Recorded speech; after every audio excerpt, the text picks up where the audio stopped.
ये सप्त सागर कॉलोनी है और ये हमारे पीछे खड़े हैं संतोष गुप्ता। और ध्यान से देख लो, संतोष गुप्ता नाम है, गुप्ता जी हैं। और ये बगल में इनके श्रीमती मनीषा गुप्ता जी हैं। दोनों लोग मेरे बगल में खड़े हैं। और पीछे ये बिमलेश सिंह, ये पटना के रहने वाले हैं, पटना के रहने वाले हैं श्री बिमलेश सिंह। ये गुप्ता परिवार है। पीछे देख लो, पूरी बिल्डिंग जो गिरी हुई है, छत, ये जो छत पूरा गिरा हुआ देख लीजिए आप लोग, छत। मनीषा गुप्ता और इनके पति संतोष गुप्ता ने 2018 में जमीन ली। कितनी जमीन है ये? 1800 स्क्वायर फीट। इन्होंने 1800 स्क्वायर फीट जमीन लिया। जमीन लेने के बाद उस जमीन का दाखिल खारिज कराया। दाखिल खारिज अयोध्या के अधिकारियों द्वारा तहसील में किया गया। उसके बाद इन्होंने बैंक का लोन लिया। बैंक मैनेजर द्वारा बैंक का लोन लिया गया और बैंक मैनेजर का कहना है कि हमने यहाँ पर जांच किया है, 30 वर्षों के पहले यहाँ कोई तालाब था ही नहीं, ऐसा बैंक मैनेजर ने बयान दिया है।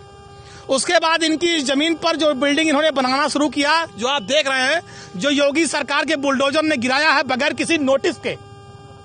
3 महीने से लगातार काम चल रहा था। 3 महीने से छत पड़ गई थी पहली, दूसरा ऊपर काम चल रहा था। इन्हें कोई नोटिस नहीं दी गई।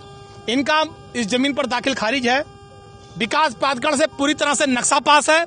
विकास प्राधिकरण का नक्शा किसने पास किया? योगी सरकार के अधिकारियों ने। जमीन का दाखिल खारिज किसने किया? योगी सरकार के अधिकारियों ने। योगी सरकार के अधिकारियों ने दाखिल खारिज किया। नक्शा किसने पास किया? योगी सरकार के अधिकारियों ने। लोन किसने किया? बैंक के मैनेजर ने। बैंक सरकारी किस बैंक से है? यूनियन बैंक, सरकारी बैंक है यूनियन बैंक। उसके बैंक के मैनेजर ने पास किया। और उसके बाद सुप्रीम कोर्ट का आदेश है कि बगैर किसी नोटिस से किसी के मकान पर बुलडोजर नहीं चलेगा। अभी कुछ दिन पहले सर्वोच्च न्यायालय ने आदेश दिया है। लेकिन पूछ लीजिएगा अभी आप गुप्ता फैमिली से, इन्हें कोई नोटिस नहीं दी गई। एक भी नोटिस, सिंगल नोटिस इनको नहीं दी गई। और कल रात में चोरों की तरह बुलडोजर लेकर आए और इनका पूरा मकान गिरा दिया। इनका पूरा मकान गिरा दिया। इन्हें कोई नोटिस नहीं। अगर इनकी जमीन गड़बड़ थी तो इनको नोटिस देते, ये कोर्ट जाते, मुकदमा लड़ते, अपनी बात कहते। लेकिन ये तो हिटलर को फेल किए हैं भाजपा सरकार वाले कि न कोई नोटिस देंगे, न कोई बात करेंगे, सीधे आएंगे बुलडोजर लेके मकान गिरा देंगे, जिसकी समाजवादी पार्टी निंदा करती है। भारतीय जनता पार्टी की सरकार के जो ये अधिकारी हैं, जिन्होंने दाखिल खारिज कराया, जिन्होंने विकास प्राधिकरण से नक्शा पास कराया और जिन्होंने इसको गिराया बुलडोजर से, इन सब पर कार्रवाई होनी चाहिए। इन पर मुकदमा लिखा जाना चाहिए गुंडई का। इन पर मुकदमा लिखा जाना चाहिए मकान तोड़ने का। जितनी धाराएं लग सकती हैं सब पे मुकदमा होना चाहिए। और इन अधिकारियों से जुर्माना वसूल कर जितना गुप्ता फैमिली का नुकसान हुआ है उसकी भरपाई इन अधिकारियों के जेब से होनी चाहिए। ये हम लोग मांग कर रहे हैं। खून पसीने की कमाई से आदमी लोन लेकर मकान बनाता है, ईटा गिट्टी मोरंग बालू सरिया लाता है, उसके बाद लेबर मिस्त्री का खर्चा अलग से देता है।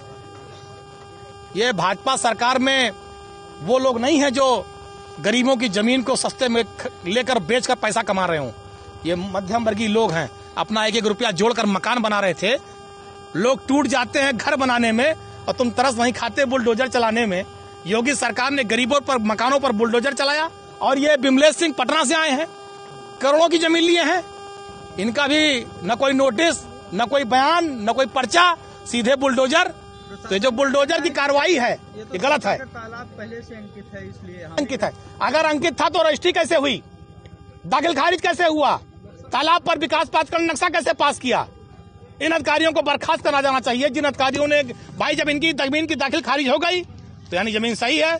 अगर विकास प्राधिकरण का अधिकारी नक्शा पास कर रहा है इसका मतलब जमीन सही है। अगर बैंक उस जमीन पर लोन दे रहा है इसका मतलब जमीन सही है। इनके पास 3 प्रमाण पत्र हैं सही होने के।